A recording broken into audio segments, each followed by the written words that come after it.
Assalamualaikum warahmatullahi wabarakatuh. Kita melanjutkan pembacaan ayat yang ke-53, 54 dan 55 surat Al-Isra, surat yang ke-17.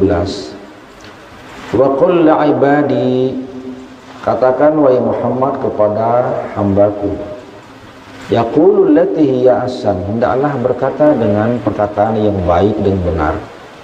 Inna syaitan yanzagu bainahum, sesungguhnya syaitan itu akan memecah belah di antaramu. Inna syaitana kana lil insani aduwwan mubina, sesungguhnya syaitan itu bagi manusia merupakan musuh yang nyata.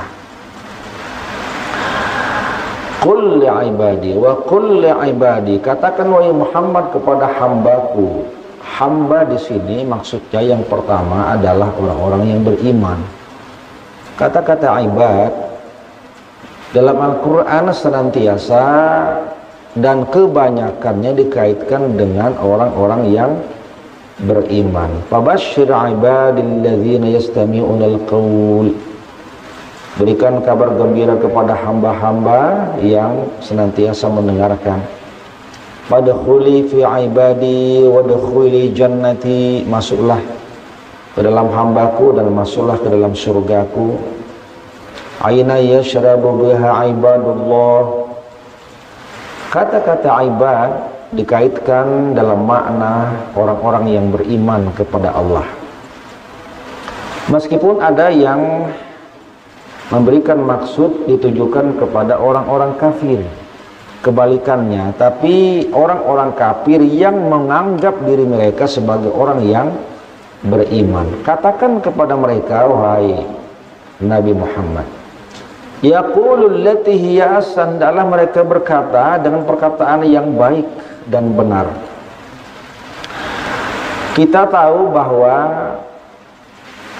pada ayat sebelumnya itu ada keingkaran orang-orang musyrik. Pertama, terhadap keesaan dan kekuasaan Allah. Yang kedua, keingkaran orang-orang musyrik terhadap hari kebangkitan, sebagaimana yang kita ulas, kita bahas pada pertemuan yang lalu. Orang-orang kafir Quraisy mengingkari keesaan Allah dengan mengatakan ada Tuhan selain Allah. Lau kana ma'ahu alihatun kama yaqulu idzal labtagau ila dzil arsy sabila. Itu kan anggapan orang-orang kafir Quraisy, bahwa mereka beranggapan ada Tuhan selain Allah. Allah punya anak, bahkan beranak pinak. Allah punya istri. Dan salah satu wujud daripada menuhankan selain Allah adalah simbol patung berhala yang mereka buat. Meskipun mereka beralasan patung berhala itu hanya merupakan wasilah, illa yuqarribuna ilallahi zulfa, wasilah yang bisa mendekatkan kepada Tuhan. Tapi Allah membantah pernyataan dan anggapan serta keyakinan dan akidah orang-orang kafir Quraisy yang menganggap ada Tuhan selain Allah dan menjadikan kalaupun ada patung berhala hanya sebagai wasilah yang menghantarkan mereka kepada Tuhan, kepada Allah. Allah membantah. Katakan wahai Muhammad kepada mereka, kalau sekiranya ada Tuhan selain Allah, kama yaqulun idzal labtagau ila dzil arsy sabila, bukankah perantara-perantara itu juga pasti akan mencari jalan menuju Allah, menuju Tuhan. Kalau mereka menjadikan perantara-perantara semisal patung berhala sebagai Tuhan, padahal patung-patung berhala itu pun sebetulnya mencari jalan Tuhan, mengapa engkau menuhankan patung berhala? Sementara patung berhala sendiri masih mencari jalan menuju Tuhan, menuju Allah. Ini cara Allah membantah anggapan orang-orang kafir yang menganggap ada Tuhan selain Allah. Begitu halusnya bantahan Allah kepada mereka. Lalu yang kedua, ketika orang-orang kafir Quraisy itu meyakini bahwa tidak ada kehidupan setelah kehidupan dunia dan tidak ada kebangkitan pada kehidupan akhirat kelak. Dan mereka mengatakan kalau memang ada kebangkitan pada kehidupan di akhirat kelak, siapa gerang yang membangkitkan? Mereka beranggapan persoalan kebangkitan setelah kematian kita di dunia ini merupakan persoalan yang teramat sangat menakjubkan, yang menurut mereka tidak masuk akal. Bukankah dikatakan mereka menggeleng-gelengkan kepala ketika disampaikan ada kebangkitan setelah kematian? Kalaupun orang-orang kafir Quraisy itu beranggapan tidak ada kehidupan setelah kematian kita, itu mustahil. Dan mereka berkata, siapa gerang yang menghidupkan kita nanti kalaupun ada kehidupan yang kedua? Maka Allah memberikan jawaban sebagai bentuk bantahan kepada anggapan mereka. Qul alladzi fatarakum awwal marrah. Katakan wahai Muhammad kepada mereka yang membangkitkan kamu nanti pada kehidupan di akhirat kelak adalah Dia, Allah, yang pertama kali menciptakan kamu. Kalau Allah pertama kali menciptakan kita, bukankah Allah menciptakan dari tiada menjadi ada? Kan kita ini awalnya kan tidak ada, tidak punya identitas. Hal ata 'alal insan hinun minad dahri lam lakun syai'an madhkura. Bukankah telah datang kepada manusia suatu masa yang tidak bisa disebut apa-apa karena ketiadaan awalnya. Kita ini dari ketiadaan, dari tidak ada, lalu Allah menciptakan menjadi ada dari bahan material berupa tanah dengan 4 unsur yang kemarin sudah kita bahas. Ada unsur tanah, ada unsur air, ada unsur udara, ada unsur api. Maka terciptalah manusia dari ketiadaan menjadi ada. Kalau Allah menciptakan kita dan makhluk yang ada ini dari tiada menjadi ada, itu Allah Maha Kuasa, gampang bagi Allah. Maka lebih gampang kalau kemudian Allah membangkitkan dari yang sudah ada, mati, dibangkitkan. Itu hal yang paling gampang, lebih gampang ketimbang penciptaan awal yang tidak ada menjadi ada. Ini logika Allah dalam Al-Quran untuk membantah anggapan orang-orang kafir Quraisy yang menganggap tidak ada kehidupan di akhirat kelak. Mustahil. Bagaimana orang bisa bangkit? Bukankah kalau orang sudah mati, hancur lebur, tulang belulang, menjadi debu, menjadi tanah, berantakan, tidak ada yang bisa menyatukan kembali. Tapi Allah mengatakan itu hal yang gampang bagiku, kata Allah. Aku merasa lebih gampang ketika menciptakan dari tidak ada menjadi ada. Lebih gampang lagi kalau sudah ada kemudian dibangkitkan karena kematianmu. Ini cara Allah membantah anggapan orang-orang kafir yang berakidah tidak ada kehidupan akhirat pasca kematian kita di dunia ini. Maka apa yang ditekankan menurut ayat ini? Wahai Muhammad, katakan kepada orang-orang kafir, idza aradtum iradul hujjati 'alal mukhalifina fadhkuru tilka dalail bitariqil lahsan. Sampaikanlah dalil, bukti, argumentasi, hujjah tentang kebenaran adanya keesaan Allah, kebenaran akan adanya kebangkitan.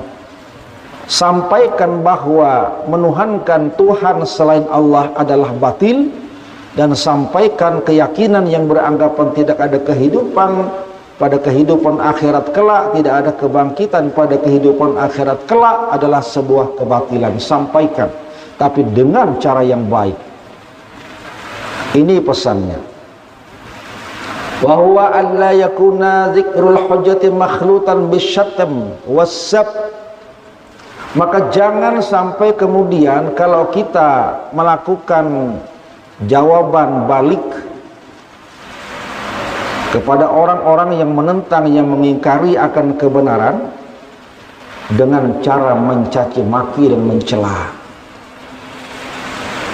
Jadi kalau ada orang yang berselisih paham dengan kita mengenai kebenaran, mengenai kebaikan, mengenai kejujuran, bantah saja menurut apa yang baik dan benar, tapi dengan cara yang baik, dan jangan ada unsur mencaci maki dalam bantahan kita kepada mereka. Jamaah rahimakumullah, kan orang itu kalau menyampaikan kebenaran, materinya baik, benar, tapi cara menyampaikan dengan cara yang kasar itu akan mengurangi materi yang baik dan benar. Allah mengatakan walau kunta fazzan ghalizal qalbi lam faddu min haulik. Mun kita menyampaikan kebenaran di hadapan orang dengan cara yang kasar, yang kejam, yang bengis, kurang berjauh. Bukan malah mendengarkan apa yang bakal kita sampaikan, tapi orang bahkan lari meninggalkan kita. Maka tidak ada gunanya kebenaran, kebaikan yang kita sampaikan di hadapan mereka.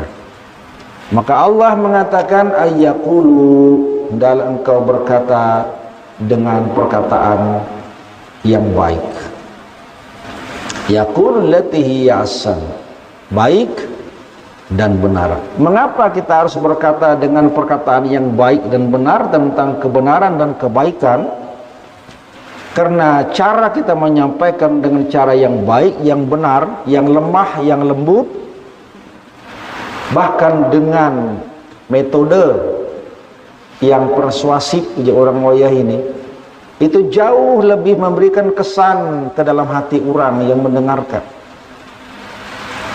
daripada kemudian kita menyampaikan dengan caci maki, dengan bahasa yang kasar, dengan bahasa yang sarkasme dan rasisme, bahkan itu akan membuat orang lain jauh meninggalkan kita.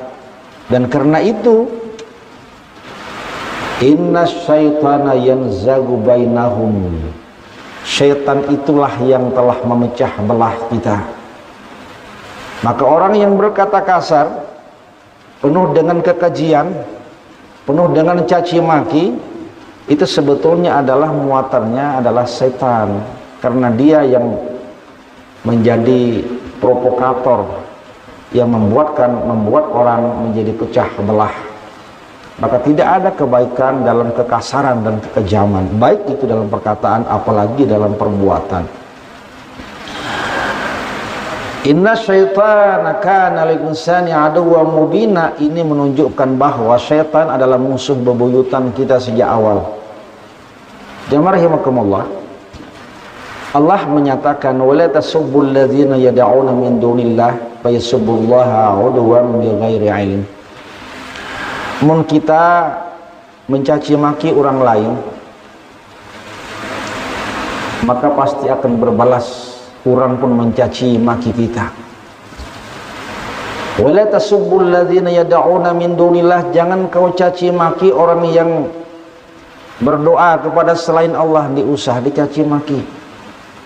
Tahu bahwa dia salah, memang salah, tapi jangan disertai dengan caci maki bahwa dia salah dalam penyembahan ibadah dia kepada Allah. Caci maki. Fayasubbullaha 'udwan bighairi ilmin, karena pasti akan berbalik. Mereka pun akan mencaci maki kita. Jadi kalau kita punya agama, kita yakin agama Islam itu agama yang paling baik, yang paling adil, lalu kita melihat ada orang lain yang juga beragama dan dalam anggapan kita tidak baik, tidak adil, cukup kita tahu dan tidak kita caci maki. Karena Allah mengatakan pasti berbalik ke kita. Jamaah rahimakumullah. Dan kalau itu terjadi, maka itu adalah gambaran betapa syaitan berhasil memecah belah kita. Dan itu merupakan sumpah syaitan sejak awal. Kita ingat Ketika setan itu dan iblis itu kemudian Allah cap sebagai orang kafir karena pembangkangannya kepada Allah, dia meminta, ya Allah, kabulkan permohonan saya. Apa? Izinkan saya menggoda manusia sampai hari kiamat. Ujar Allah, silahkan kau goda illal mukhlasin, kecuali orang yang ikhlas. Jadi sumpah syaitan, sumpah iblis menggoda manusia tidak ada henti-hentinya. Orang baik digoda, orang alim digoda, lebih besar lagi godaannya. Apalagi orang yang tidak alim, orang yang tidak baik. Maka itu sumpah iblis, dan itu merupakan musuh bebuyutan manusia. Berhasil dia memecah belah umat gara-gara kita menyampaikan, meskipun maksudnya baik, materinya benar, tapi cara menyampaikan penuh dengan provokasi, kata-kata yang kasar, yang kejam, yang bengis, yang mengandung sumpah serapah, itu akan berbalik kepada kita sendiri. Jamar rahimakumullah. Lalu yang kedua, Allah mengatakan bahwa Rabbukum a'lamu bikum ayyasha yarhamkum atau ayyasha yu'adzibkum. Allah Maha tahu dengan keadaanmu. Aku berkehendak siapa yang tidak diberikan rahmat anugerah, dan berkehendak siapa yang hendak aku azab. Kewajiban kita, kewajiban Nabi dan Rasul tiada lain hanya menyampaikan saja apa yang menjadi kebaikan dan kebenaran. Wa ma 'alaina illal balaghul mubin. Tidak ada kewajiban, ujar Nabi, bagi kami kecuali sekadar menyampaikan saja, menyampaikan apa yang menjadi kebaikan dan kebenaran. Makanya ujar Nabi, balighu anni walau ayat, sampaikan saja meskipun hanya satu ayat. Kewajiban kita menyampaikan, dan Allah mengatakan wa ma arsalnaka 'alaihim wakila. Engkau tidak bisa kemudian menjaga mereka, apalagi memaksa mereka beriman. Soal orang itu beriman atau tidak, Allah urusannya. Ujar Allah, memang aku berkehendak ku berikan rahmat inya beriman, ku berikan rahmat beriman inya. Tapi kalau belum waktunya dia beriman, dia masih kafir, kafirlah dia dalam kesesatannya, ujar Allah. Kewajiban kita menyampaikan saja. Maka dalam ajaran Islam kita tidak boleh memaksakan kehendak agama kita kepada orang lain. Itu konsepnya. La ikraha fiddin, lakum dinukum waliyadin. Jangan kita paksa. Kita hanya menyampaikan ini adalah kebenaran, ini adalah kebaikan. Allah itu esa macam ini, hujah dalil argumentasinya. Kita menyembah selain Allah musyrik, ini alasannya, ini akibatnya. Sampaikan saja dengan cara yang halus, dengan perkataan yang hiya ahsan, baik dan benar. Kewajiban kita hanya menyampaikan, tidak punya kekuatan, kekuasaan untuk memaksa orang lain untuk beriman atau tidak. Kita ingat bagaimana Rasulullah berkehendak keras. Pamannya Abu Talib menyampaikan secara terang-terangan dan terbuka untuk berislam di hadapan orang banyak. Tapi kalau memang momennya belum tepat, Allah mengatakan innaka la tahdi man ahbabta walakinnallaha yahdi man yasha. Belum saatnya engkau Muhammad untuk membuat pamanmu Abu Talib itu terang-terangan mengucapkan dua kalimat syahadat di hadapan orang banyak. Ada saatnya yang tepat. Belum. Jamaah rahimakumullah, soal iman dan kafir Allah urusannya. Kita hanya menyampaikan saja. Mun sudah kita sampaikan, lepaslah kewajiban kita, beban kita untuk menyampaikan apa yang semestinya kita sampaikan. Jamaah rahimakumullah, lalu di klausa dan kalimat terakhir Allah mengatakan walaqad faddalna ba'dan nabiyyina 'ala ba'd. Kami telah memuliakan, mengutamakan sebahagian nabi atas sebahagian yang lain. Kita beriman ada minimal 25 nabi dan rasul yang disebutkan di Quran. Meskipun kalangan ulama mengatakan jumlah nabi kurang lebih 313. Dan ada banyak selain itu, tapi yang di Quran disebutkan minimal 25 sebagai kewajiban kita untuk beriman kepada mereka. Allah utamakan sebahagian atas sebahagian yang lain. Dan Allah memberikan contoh, wa ataina Dawuda zaburo, dan kami telah memberikan kepada Nabi Daud kitab Zabur. Nabi Daud sengaja Allah sebutkan dalam ayat ini untuk menunjukkan dia telah dimuliakan Allah dibanding dengan nabi-nabi yang lain. Setiap nabi punya kelebihan masing-masing, punya kelebihan di bidang tertentu, yang lain di bidang yang lain, saling memiliki kelebihan masing-masing. Semuanya punya kelebihan, tapi masing-masing pada porsinya. Nabi Daud sengaja Allah sebutkan sebagai nabi yang memiliki kelebihan, wa ataina Dawuda zabura, dengan kitab Zaburnya. Mengapa Nabi Daud disebutkan bahwa dia diberikan Zabur sebagai bentuk kemuliaan dirinya? Yang pertama, orang-orang Yahudi itu beranggapan Taurat itu merupakan kitab yang terakhir. Tidak ada kitab setelah kitab Taurat. Maka kemudian Allah menurunkan Zabur kepada Nabi Daud. Maka Allah sebutkan Nabi Daud penerima Zabur, itu menunjukkan kemuliaan Nabi Daud dengan kitab yang diberikannya. Yang kedua, para ulama mengatakan bahwa dalam kitab Taurat memang disebutkan ada ciri-ciri kedatangan Nabi Muhammad. Dalam Taurat yang turun ke Nabi Musa, itu disebutkan ada beberapa kabar bahwa nanti akan ada nabi terakhir yang memiliki ciri-ciri tertentu, dan mereka dalam sejarah dikatakan dia menemukan ciri-ciri itu ketika dia melihat Nabi Muhammad SAW. Makanya sebagian orang-orang Yahudi yang dulu masih kuat dengan Taurat yang dia pegang, yang dia imani, dia tahu isi Taurat, maka dia beriman kepada Muhammad. Jamaah rahimakumullah, mereka lebih kenal sebagaimana mereka mengenal anak-anak mereka sendiri, begitu dekat, begitu paham, begitu tahu dengan ciri-ciri itu. Orang Yahudi beranggapan Taurat saja kitab terakhir dan tidak ada kitab setelah Taurat. Maka Allah mengatakan dalam Zabur pun dikatakan bahwa akan ada seorang nabi yang bakal lahir kemudian sebagai nabi yang terakhir.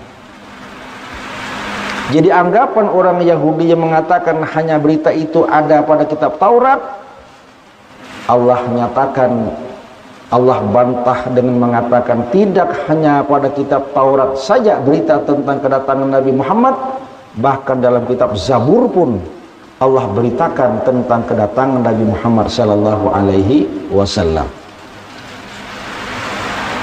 Di mana buktinya? Sebahagian mufasir menafsirkan kata wa qul la ibadi, katakan kepada hambaku. Hambaku di sini adalah Muhammad dan Nabi Muhammad serta umat Nabi Muhammad sallallahu alaihi wasallam.